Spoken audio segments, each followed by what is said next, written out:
할렐루야. 아름다운 가정 여러분 안녕하세요. 오늘도 하나님 말씀 앞에 나오신 우리 성도님들께 감사드립니다. 이번 한 주도 매일 주시는 하나님의 말씀 붙들고 또 간절히 기도하심으로 모두가 승리하시고 또 건강한 복된 한 주 되시기를 축원합니다. 오늘은 10월 31일 화요일 새벽 예배 하나님께 드리겠습니다. 본문 말씀은 에베소서 6장 18절에서 24절까지의 말씀입니다. 에베소서 6장 18절에서 24절 말씀입니다. 제가 본문 내용으로는 지난 금요일 이후의 말씀부터 본문에서 말씀을 또 전하도록 하겠습니다. 18절부터 24절입니다. 모든 기도와 간구를 하되 항상 성령 안에서 기도하고 이를 위하여 깨어 구하기를 항상 힘쓰며 여러 성도를 위하여 구하라. 또 나를 위하여 구할 것은 내게 말씀을 주사 나로 입을 열어 복음의 비밀을 담대히 알리게 하옵소서 할 것이니 이 일을 위하여 내가 쇠사슬의 메인 사신이 된 것은 나로 이 일에 당연히 할 말을 담대히 하게 하려 하심이라. 나의 사정 곧 내가 무엇을 하는지 너희에게도 알리려 하노니 사랑을 받은 형제요 주 안에서 진실한 일꾼인 두기고가 모든 일을 너희에게 알리리라. 우리 사정을 알리고 또 너희 마음을 위로하기 위하여 내가 특별히 그를 너희에게 보내었노라. 아버지 하나님과 주 예수 그리스도께로부터 평안과 믿음을 겸한 사랑이 형제들에게 있을지어다.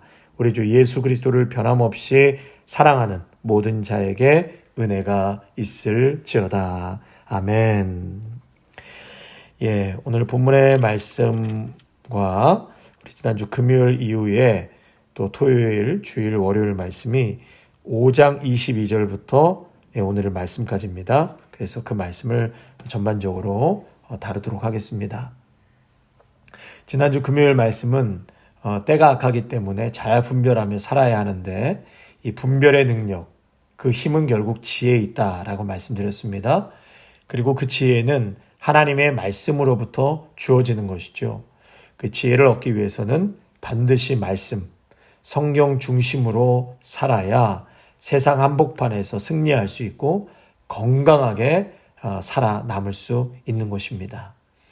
자, 그래서 그 실천사항으로 세월을 아끼라 했습니다. 세월을 아끼라.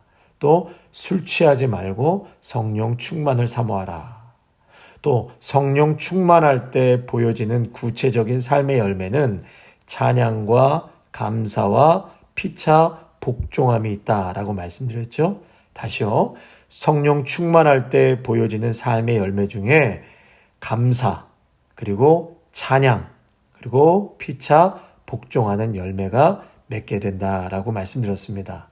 자, 그렇다면 피차 복종하라 라고 했는데 어떻게 누구에게 복종해야 하는가? 구체적인 관계들 속에서 어떤 방식으로 실천되어야 하는지 5장 22절 이하에 쭉 말씀을 해주고 있는데요. 그 첫째가 바로 부부관계를 말씀하고 있습니다. 5장 22절에 보면 아내들이여 자기 남편에게 복종하기를 주께 하듯 하라 그랬습니다. 여러분들이 이 말씀을 들을 때 이런저런 하실 말씀이 많으시잖아요. 그러나 이 성경적인 질서는 결국 남편에게 아내는 복종하라는 것입니다. 이런저런 말씀이 많이 있으셔도 결국 남편에게 아내는 복종해야 합니다. 하나님께서 그 가정의 제사장으로 남편을 세우셨기 때문에 주님께 하듯 순종하라고 말씀하고 있습니다. 또한 남편은 아내를 어떻게 사랑해야 된다고요? 그리스도께서 교회를 사랑하시고 자신을 주심과 같이 사랑하라고 5장 25절에서 말씀하고 있죠. 예수님께서 교회를 어떻게 사랑하셨습니까? 생명처럼 여기셨습니다. 생명처럼 사랑하셨습니다. 아니, 교회는 예수님의 생명입니다. 왜 그러냐면 자신을 죽이면서까지 세우셨던 것이 바로 교회이기 때문에 그렇습니다. 그렇기 때문에 자기를 희생하면서 사랑한 결정체가 바로 교회인 것이죠. 희생적 사랑을 말하고 있습니다. 그래서 남편은 아내를 사랑하는데 어떻게 어디까지 사랑해야 하는가? 자기 희생적 사랑의 자리까지 사랑해야 한다는 것이죠. 아내를 위해서 희생하고 내 생명이니까 내 몸이 피곤하고 내 마음이 어려워도 아내의 마음만큼은 편안하게 해주고 보석처럼 소중히 여기고 아끼고 귀하게 사랑하라. 잘 보살피라. 이것이 남편에게 주어진 아내 사랑의 말씀입니다. 여러분, 이 부부관계에서 피차 복종하는 것이 얼마나 중요한 것인지 오늘 읽지는 않았지만 본문 5장 22절에서 33절까지 아주 긴 구절을 통해서 전부 이 부부의 관계에 된 말씀입니다. 그래서 서로를 정말 사랑하고 서로에게 피차 복종할 수 있는 아름다운 그러한 귀한 관계가 되시기를 바랍니다. 또 피차 복종하라 그 실천 강령 두 번째는 자녀와 부모의 관계를 말씀하고 있습니다. 6장 1절과 4절에 보면 부모와의 자녀와 부모와의 관계, 또 세 번째로 피차 복종하라 그 세 번째 실천 강력은 종과 상전과의 관계, 다시 말해 직장의 상사와 또 직원과의 관계를 말하고 있는 것이죠. 5절과 9절에 말씀하고 있습니다. 제가 늘 말씀드리지만 부모 얘기하면 또 종과 상전과의 관계를 얘기하면 모두 저마다 할 말이 많고 이유가 많습니다. 이래서 못한다, 저래서 못한다, 뭐 저런 인간한테 어떻게 복종하냐, 저런 부모한테 어떻게 공경하냐. 그 상처와 아픔을 이렇게 듣다 보면 저도 못하겠더라고요. 하지만 그럼에도 불구하고 성경에서 말씀하신 기본 전제가 있습니다. 기본 진리, 여러분 그것은 우리는 꼭 기억하고 순종하기 위해서 애를 써야 한다는 것이죠. 그래서 그 두 번째 강령은 뭐냐? 자식은 부모를 어떻게 해야 된다고요? 순종하라. 순종하라. 이것이 옳다. 특별히 여러분 십계명에도 경외하라라고 하셨잖아요. 부모를 경외하라, 공경하라. 부모를 공경하라라고 했는데 이 부모를 공경하라 또 다른 단어가 경외하라라는 말씀이 있습니다. 하나님 외에 이 경외라는 단어가 딱 한 번 언급했다고 했습니다. 누구에게요? 부모에게. 이 부모에게는 경외라는 단어를 하나님께서 용납해 주셨습니다. 하나님을 경외하듯이 부모님을 경외하라는 것이죠. 왜 그렇습니까? 생명을 주셨기 때문입니다. 그저 생명을 주셨다는 이유 하나만으로도 우리는 부모를 경외해야 할 것입니다. 또 약속 있는 첫 계명이라고 했거든요. 약속 있는 첫 계명, 이웃사랑의 첫 계명, 그것이 부모 공경 아닙니까? 살인하지 말라, 간음하지 말라, 도둑질하지 말라, 이러한 계명이 있음에도 불구하고 이 부모 공경을 이웃사랑의 첫 계명으로 두신 이유가 있다고 말씀드렸습니다. 여러분, 이웃사랑, 이 내리사랑은 쉬워도, 자식을 향한 그 내리사랑은 쉬워도 위로 올리는 사랑은 말처럼 쉽지 않기 때문에 그렇습니다. 그러니까 이웃사랑이 그렇다는 거예요. 이웃사랑이 쉽습니까? 그렇지 않죠. 어렵습니다. 그렇기 때문에 그나마 혈육이고 부모님이기 때문에 애를 쓰고 공경하라고 하는 것처럼 이웃에게도 그 마음으로 애를 써서 사랑하라는 것이죠. 쉽지 않습니다. 그래도 하나님의 말씀이고 명령이시기 때문에 사명으로 알고 열심히 이웃을 사랑해야 한다는 것이죠. 그런 의미에서 이웃사랑의 첫 계명, 내 부모를 공경하라라고 말씀하신 것입니다. 또 4절에 보면 아비들아 너희 자녀를 노엽게 하지 말라. 자녀를 분노하게 만든다는 것이죠. 특별히 아비들아. 이 어머니가 자식에게 분노를 안겨주는 경우도 있지만 많은 경우는 아버지들이 자식들한테 이 분노를 유발케 하는 말과 행동들을 많이 보게 됩니다. 술이나 폭력 등으로 자녀를 분노하게 만들어서 결국 죄에 빠지게 하고 마귀에게 틈을 주는 결과를 낳게 해서는 안 된다는 것이죠.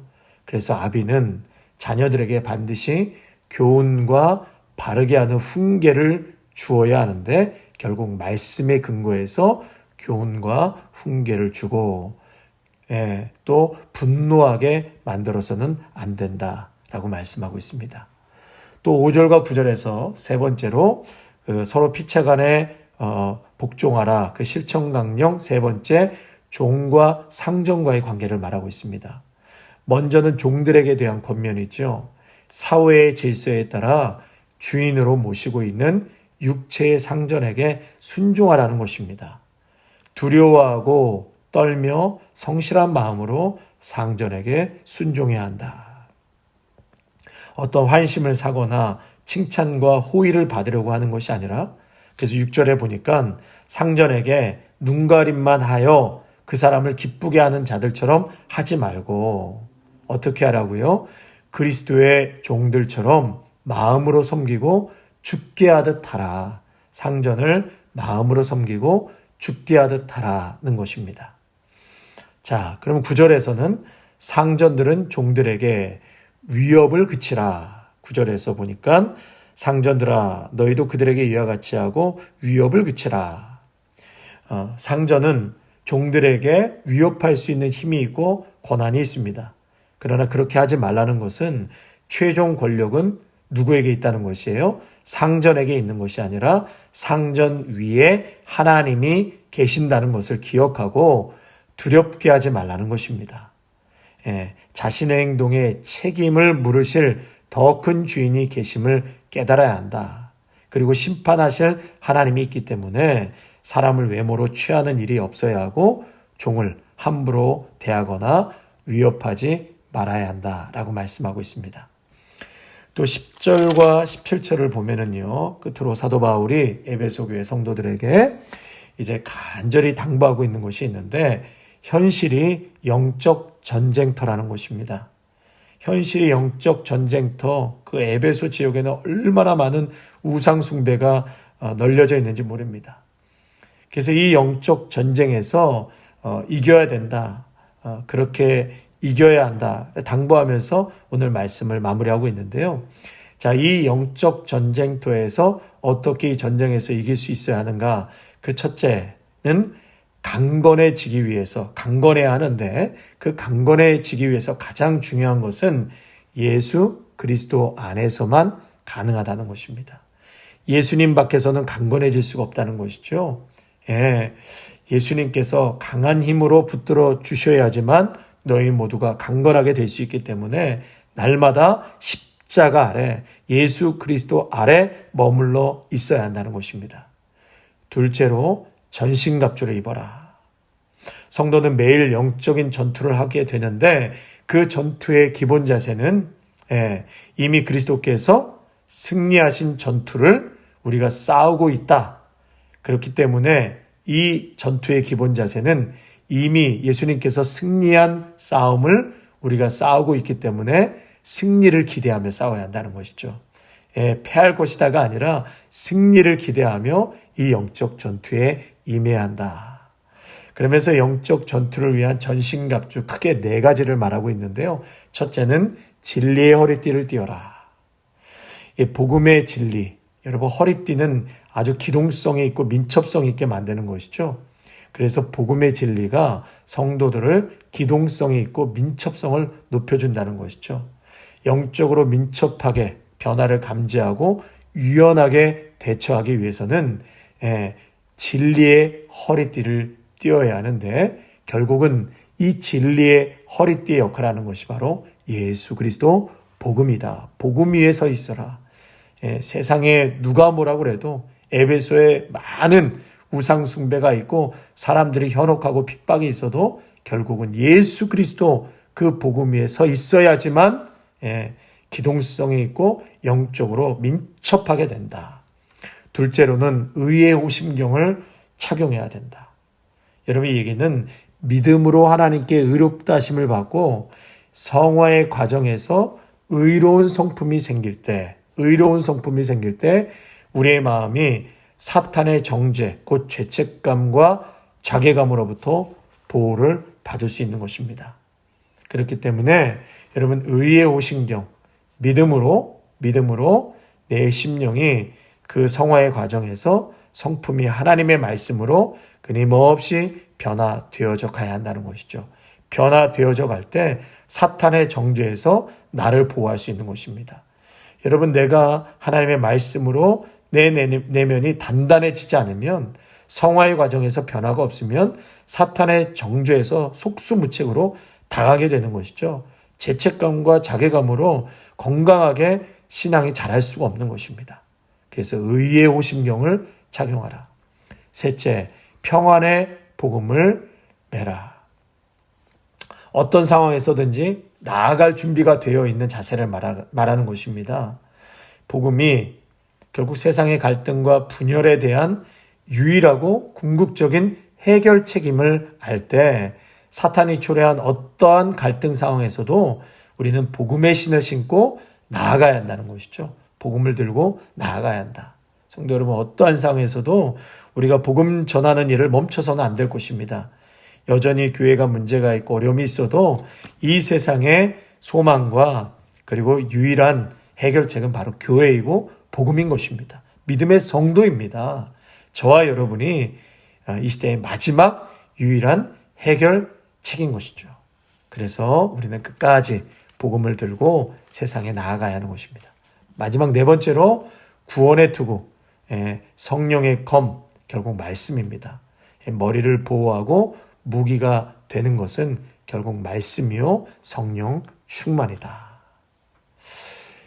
18절에서 24절 마지막으로 바울은 이 영적 전투에 대한 권면을 이제 기도에 대한 당부로 마무리하고 있습니다. 기도로 당부를 하고 있는 것이죠. 영적 전투를 효과적으로 수행하기 위해서는 반드시 기도가 뒤따라야 한다고 말씀합니다. 기도로 하나님께 의지하면서 전신갑주를 입고 영적 전투에 임해야 승리할 수 있다는 것이죠. 여러분, 군인이 완전 무장을 다 했습니다. 총도 있고 총알도 있고 헬멧도 쓰고 방탄조끼에 각종 수류탄 다 준비했습니다. 그런데 가장 큰 문제는 뭐냐면 군인의 의지예요. 의지. 군인이 나가서 싸우려고 안 한다면 문제가 있는 것이죠. 의지가 없다면 안 되는 것입니다. 간신히 설득해서 싸우기는 하는데 무전기가 없다고 생각해요. 위에서 작전을 어떻게 하라고 지시를 하는데 듣지를 못해요. 소통이 없는 것입니다. 그러면 다 당하는 거죠. 아무리 최첨단의 무기와 방어복을 장착해도 마음과 정신에 확고한 의지가 있어야 되는데 바로 기도가 그 역할을 해주는 것입니다. 상사와 소통하게 해주는 것입니다. 그래서 하나님께 의지하면서 영적인 전투에 임해야 승리할 수 있는데 그것이 바로 기도라는 것입니다. 작전 통제실의 명령을 듣고 움직이는 것처럼 항상 기도를 통해서 하나님과의 그 움직임, 하나님의 그 작전을 우리가 들어야 하고요. 결국은 성령의 영향력 아래 있어서 성령의 소욕에 따라 움직이고 성령께서 주시는 지혜로 하나님의 마음을 헤아려 기도할 때 우리는 이 전쟁에서 승리하게 된다. 그래서 사도 바울은 마지막으로 에베소 교회 성도들에게 당부하고 간절히 부탁하는 것은 기도하고 늘 깨어서 기도하라. 성령 안에서 기도하고 늘 깨어서 기도하라. 성도를 위해 기도하라고 당부하고 있는 것입니다.